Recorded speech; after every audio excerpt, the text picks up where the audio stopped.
அன்பார்ந்த கன்னிராசி கன்னிலக்னம் ஆண் பெண் இருபாலர்களுக்கும் மற்றும் அனைவருக்கும் இனிய வணக்கங்கள். இந்த பதிவு ஆண் பெண் இருபாலர்களுக்கும் பொருந்தும். கன்னிராசிக்காரர்களாகிய உங்களுக்கு 2024 மே மாதம் 9ஆம் தேதி முதல் இந்த வாரத்தின் அடுத்த 7 நாட்களுக்கு கிரகநிலைகளின் அமைப்பை ஆராய்ந்து பார்ப்போம். உங்களுக்கு அமைந்துள்ள கிரகநிலைகளால் புதிய வாய்ப்புகளும் வெற்றிகளும் வரக்கூடிய மிகச்சிறந்த இனிமையான காலகட்டமாக அமைவதற்கான வாய்ப்புகள் எந்தெந்த விஷயங்களில் கிடைக்கின்றது என்றும் பார்ப்போம்.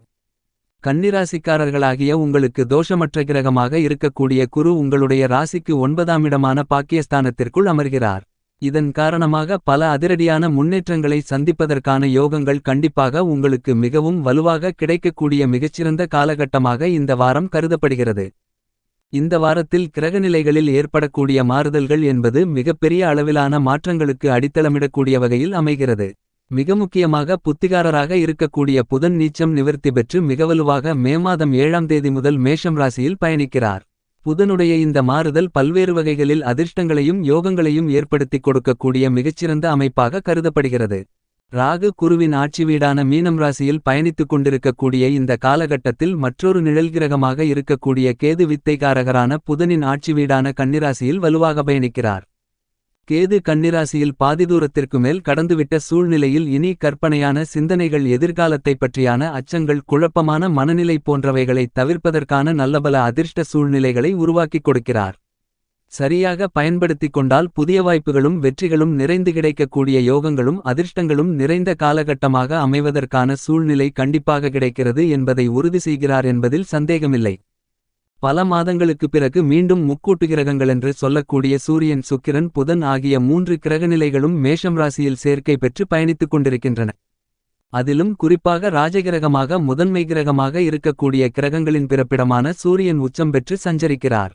புதனும் நீச்ச நிலையிலிருந்து நிவர்த்தி பெற்று பலம் பெறக்கூடிய வலுவான ஒரு அமைப்பிற்கு மாறியுள்ளார். எனவே இதுவும் வரவேற்கத்தக்க மிகச்சிறப்பான அமைப்பாக கருதப்படுகிறது. சுக்கிரனும் தனக்கு சமகிரகமாக இருக்கக்கூடிய செவ்வாயின் ஆட்சி வீட்டில் பயணித்துக் கொண்டிருக்கிறார். இந்த 3 கிரகநிலைகள் மேஷராசியை பலப்படுத்தக்கூடிய இந்த வார காலகட்டத்தில் பல்வேறு வகையான புதிய வாய்ப்புகள் கண்டிப்பாக உங்களுக்கு கிடைக்கிறது. முதன்மையான ராஜகிரகமான சூரியன் உச்சத்தில் இருக்கிறார். சூரியன் உச்சத்தில் இருப்பதால் ஆளுமையும் அதிகாரமும் கொண்ட உயர் பதவிகள் உங்களை தேடி வருவதற்கான வாய்ப்புகளும் யோகங்களும் நிறைந்துள்ளது. உங்களுடைய பணிகளை பலன்கள் எதிர்பாராமல் கடமையை சரியாக செய்தால் உங்களுடைய திறமைகளுக்கு மிகப்பெரிய அளவில் அங்கீகாரம் கிடைக்கும். மேலும் நீங்கள் எதிர்பார்க்கக்கூடிய முன்னேற்ற யோகங்களும் மிகவலுவாக நிறைந்து கிடைக்கக்கூடிய மிகச்சிறந்த அதிர்ஷ்டங்களும் யோகங்களும் நிறைந்த ஒரு காலகட்டமாக இந்த வார காலகட்டம் கண்டிப்பாக அமைவதற்கான சூழ்நிலைகள் உருவாகியுள்ளது. வித்தைக்காரராக இருக்கக்கூடிய புதனும் வலுவிழந்த நீச்ச நிலையிலிருந்து மாற்றத்தை சந்தித்து வலுவாக பயணிக்கக்கூடிய இந்த வார காலகட்டத்தில் திட்டமிட்டதை விட அனைத்து விதமான பணிகளையும் மிகச்சிறப்பாக கையாளுவதற்கான யோகங்கள் கண்டிப்பாக கிடைக்கிறது. தெளிந்த அறிவாற்றலுடன் சரியான முறையில் புதிய வாய்ப்புகளும் வெற்றிகளும் பல பெறக்கூடிய ஒரு காலகட்டமாக இந்த வார காலகட்டத்தை மாற்றிக்கொள்ளக்கூடிய யோகங்களை கண்டிப்பாக கொடுக்கிறார். என்பது மட்டுமில்லாமல் நடுநிலை தவறாத நீதி தவறாத 9 கிரகங்களிலேயே வலிமை வாய்ந்த கிரகமாக நாயஸ்தராக செயல்படக்கூடிய சனிபகவான் ஆட்சிபலம் பெற்று கும்பராசியில் வலுவாக பயணித்துக் கொண்டிருக்கிறார். குன்றுகுன்றாய் நன்மைகளை குவிக்கக்கூடிய கும்பம் ராசியில் சனிபகவான் சஞ்சரிப்பது அனைத்து விதமான தடைகளையும் தாமதங்களையும் உத்தியோகம் தொழில் ரீதியான பணிகளில் விளக்குகிறது. நீங்கள் எதிர்பார்க்கக்கூடிய முன்னேற்ற வாய்ப்புகளை மிகவும் வலுவாக நிறைந்து கொடுக்கக்கூடிய அதிர்ஷ்டயோகங்களையும் வாய்ப்புகளையும் கொடுக்கக்கூடிய மிகச்சிறந்த காலகட்டமாக இந்த வாரம் அமைகிறது என்பதை துல்லியமாகவும் தெள்ளத்தெளிவாகவும் சனிபகவான் எடுத்துக்காட்டுகிறார். இதன் காரணமாக இந்த காலகட்டத்தில் ஆட்சிபலம் பெற்று பயணித்துக் கொண்டிருக்கக்கூடிய கர்மக்காரரான சனியின் அமைப்பு காரணமாக உங்களுடைய சிறுமுயற்சி கூட பொருளாதார ரீதியான முன்னேற்றங்களை வலுவாக நிறைந்து பெறுவதற்கான யோகங்களையும் அதிர்ஷ்டங்களையும் கண்டிப்பாக ஏற்படுத்திக் கொடுக்கிறது. என்பது மட்டுமில்லாமல் மனோகாரகரான சந்திரனும் வாரத்தின் முற்பகுதியில் மிதுனம் ராசியிலும் பின்பு கடகம் ராசியிலும் சிம்மம் கன்னி ராசியிலும் பயணிக்கிறார். சந்திரன் பல்வேறு இடங்களில் மாறி சஞ்சரித்தாலும் வலுவாக பயணித்துக் கொண்டிருக்கிறார். இந்த மாதிரியான சந்திரனின் அமைப்பு மிகச்சிறந்த வரவேற்கத்தக்க நிலைப்பாடாக கருதப்படுகிறது. எனவே சந்திரனால் நல்லபல அதிர்ஷ்ட முன்னேற்றங்களும் வளர்ச்சியும் இந்த வார காலகட்டத்தில் கண்டிப்பாக கிடைக்கிறது என்பதை துல்லியமாகவும் தெள்ளத்தெளிவாகவும் சந்திரன் தெளிவுபடுத்துகிறார். எனவே இந்த வாரம் மிகச்சிறந்த காலகட்டமாக அமைவதற்கான யோகங்கள் கண்டிப்பாக கிடைக்கிறது. பல்வேறு வகையான தடைகள் சந்திரனின் அமைப்பு காரணமாக விலகுகிறது. என்பது மட்டுமில்லாமல் தோஷமற்ற கிரகமாக இருக்கக்கூடிய குரு மிகவலுவாக திருக்கணித பஞ்சாங்கம்படி மே 1ஆம் தேதியிலிருந்து ரிஷபம் ராசிக்குள் பயணித்துக் கொண்டிருக்கிறார். வாக்கிய பஞ்சாங்கத்தின்படி குரு மே 8ஆம் தேதி முதல் மிகவலுவாக ரிஷபம் ராசியில் பயணிக்கப் போகிறார். எப்படி பார்த்தாலும் குருபகவானுடைய இந்த ரிஷபராசி சஞ்சார காலகட்டத்தை உறுதி செய்யக்கூடிய ஒரு காலகட்டமாக இந்த வாரம் அமைகிறது. குரு சுகாதிபதியாக இருக்கக்கூடிய சுக்கிரனின் ஆட்சி வீட்டில் அமர்ந்திருப்பதால் பல சௌகரியமான சொகுசான முன்னேற்றங்களை பெறக்கூடிய வகையில் புதிய வாய்ப்புகள் அடுக்கடுக்காக கிடைப்பதற்கான சூழ்நிலைகள் கண்டிப்பாக உருவாகியுள்ளது. குரு பார்க்கின் கோடி நன்மைகளென்று சொல்லக்கூடிய வகையில் குருவின் சுபபார்வை பல்வேறு இடங்களை பலப்படுத்துகிறது. எனவே கண்டிப்பாக பல சிரமங்கள் தடைகள் விலகும். ஏனெனில் மிகுந்த வீரியத்துடன் குரு செயல்படுகிறார். இது கண்டிப்பாக வரவேற்கத்தக்க ஒரு அமைப்பாக கருதப்படுகிறது. சுக்கிரன் மிகவலுவாக முக்கூட்டு கிரகங்களாக இணைந்து சஞ்சரிக்கக்கூடிய இந்த நேரத்தில் நல்ல மாறுதல்கள் அரசியல் மற்றும் கலைத்துறை ரீதியான பணிகளில் அபரிவிதமாக கிடைப்பதற்கான வாய்ப்புகளும் யோகங்களும் கண்டிப்பாக உருவாகியுள்ள ஒரு காலகட்டமாக கருதப்படுகிறது. என்பது மட்டுமில்லாமல் நிழல்கிரகமான ராகு பூமிகாரகரான செவ்வாய் ஆகிய 2 கிரகநிலைகளும் குருவின் ஆட்சி வீடான மீனம் ராசியில் வலுவாக சேர்க்கை பெற்று பயணித்துக் கொண்டிருக்கின்றன. என்பது மட்டுமில்லாமல் முரண்பாடான கிரகநிலைகளின் சேர்க்கை என்றாலும் ராகு மற்றும் செவ்வாயின் இணைவால் பெரிய அளவிற்கு சிரமங்கள் இல்லை. ஏனெனில் ராகு தன்னுடைய பயண காலகட்டத்தில் பாதிக்கு மேல் கடந்து முடித்துவிட்டார்.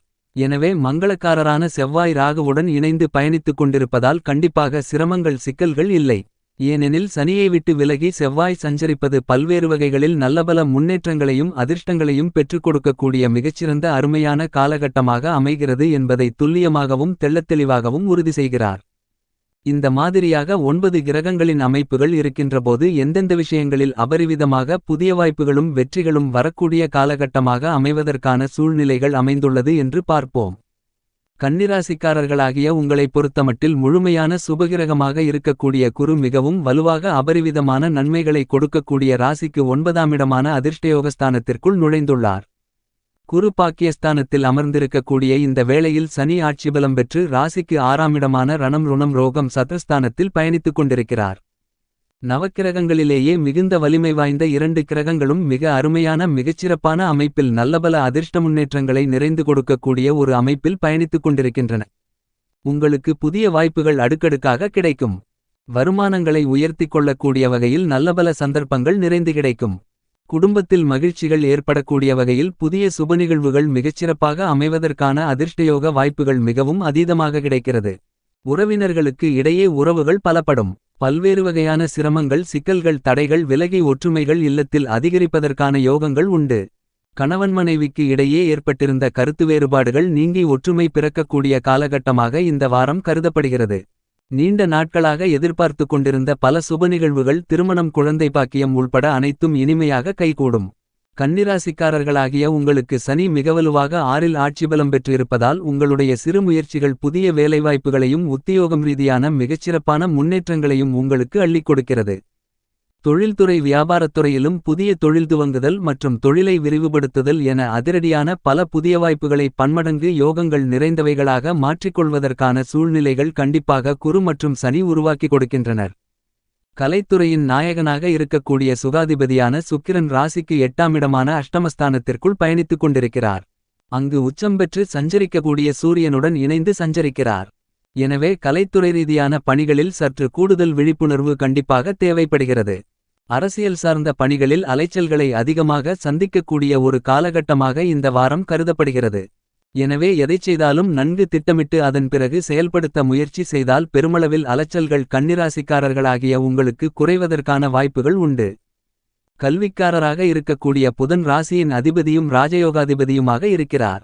அவர் ராசிக்கு 8ஆம் இடமான அஷ்டமஸ்தானத்தில் மே 7ஆம் தேதியிலிருந்து பயணிக்கப் போகிறார். நீச்ச நிலையில் சஞ்சரித்து வந்த புதன் அஷ்டமஸ்தானத்தில் நுழைவது கண்டிப்பாக மேலும் சாதகமற்ற அமைப்பாகத்தான் கருதப்படுகிறது. எனவே உணர்ச்சிவசப்பட வேண்டாம். கிடைக்கக்கூடிய வாய்ப்புகளை எப்படி சரியாக வெற்றிகளை பெறக்கூடிய காலகட்டமாக மாற்றிக்கொள்ள வேண்டுமென்று சிந்தித்தால் நல்ல பலன்கள் கண்டிப்பாக உண்டு. விவசாயம் சார்ந்த பணிகளில் சப்தமஸ்தானத்தில் ராகுவுடன் இணைந்து செவ்வாய் வலுப்படுத்துகிறார். எனவே கண்டிப்பாக புதிய வாய்ப்புகள் உண்டு. அசையும் அசையா சொத்துக்கள் வாங்குவதற்கான யோகங்கள் கிடைக்கிறது.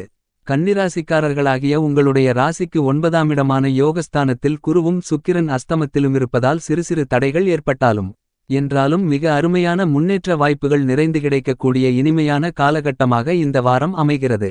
புதிய வாய்ப்புகளும் வெற்றிகளும் வரக்கூடிய யோகங்களும் மற்றவர்களை விட உங்களுக்கு மிகவும் அபரிவிதமாக கிடைக்கிறது. மேலும் இந்த காலகட்டத்தை சாதகமாக மாற்றிக்கொள்ள வாரத்தில் புதன்கிழமை விரதமிருந்து அருகாமையில் இருக்கக்கூடிய பெருமாள் கோவிலுக்கு சென்று 2 நெய் தீப விளக்கு போட்டு வழிபாடு செய்யுங்கள். மேலும் நமது சேனலை தயவு செய்து சப்ஸ்கிரைப் செய்து பெல் பட்டனை அழுத்தி ஆல் என்ற ஆப்ஷனை தேர்ந்தெடுக்கவும். வீடியோவை முழுமையாக பார்த்து லைக் கமெண்ட் ஷேர் செய்யவும்.